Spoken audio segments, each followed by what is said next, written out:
Salutare! Astăzi vreau să pun la probă acest pistol de la Total. Modelul cred că se va vedea aici. Da, cam ăsta e.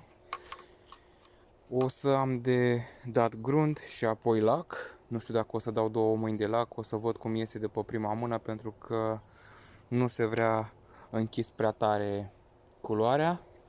Așa că o mână de grunt și un strat de lac.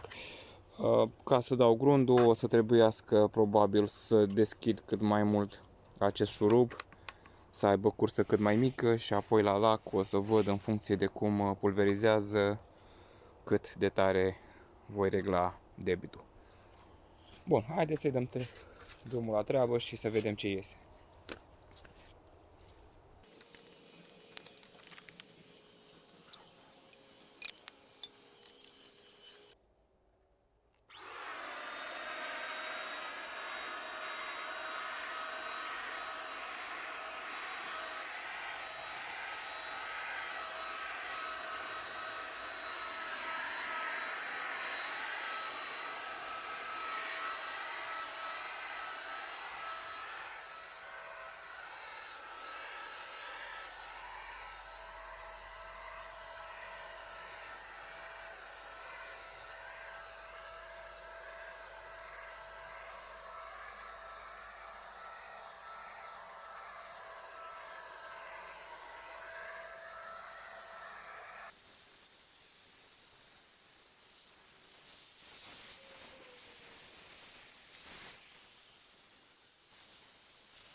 Da, cam asta ar fi cu pistolul de vopsit. Merge, funcționează, s-ar putea obține rezultate mai bune cu mai multă răbdare.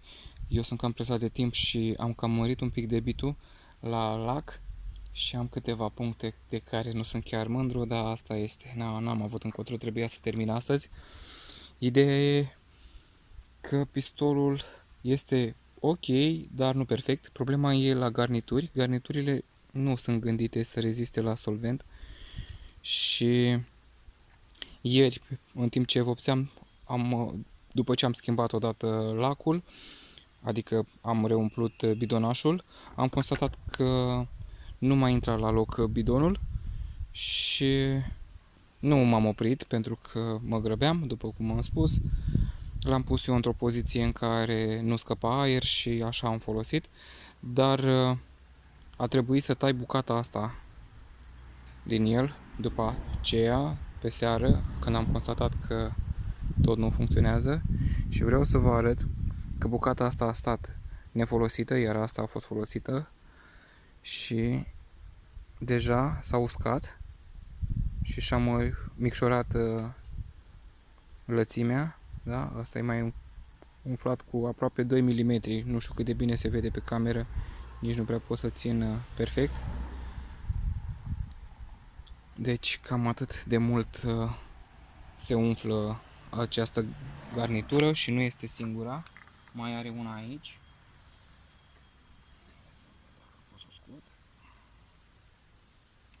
Care, uitați ce formă a luat. Ea era dreaptă inițial, acum este cam urâtă, dar asta merge aici. Pe când cealaltă mi-a aruncat bidonul afară, cam asta a fost problema și a trebuit să o tai. Funcționează și așa, mai scoate câte o picătură de lac, dar nu foarte des, adică puțin pierde. Deci am folosit așa. De curățat, se curăță relativ ușor. Mi-ar fi plăcut ca acest cap să fi fost detașabil fără să trebuiască să desfac șuruburile. Nu știu, nu pare că s-ar putea scoate. Știu că am mai avut unul cu sistemul acesta și mergea scos, dar ăsta pare că nu merge așa.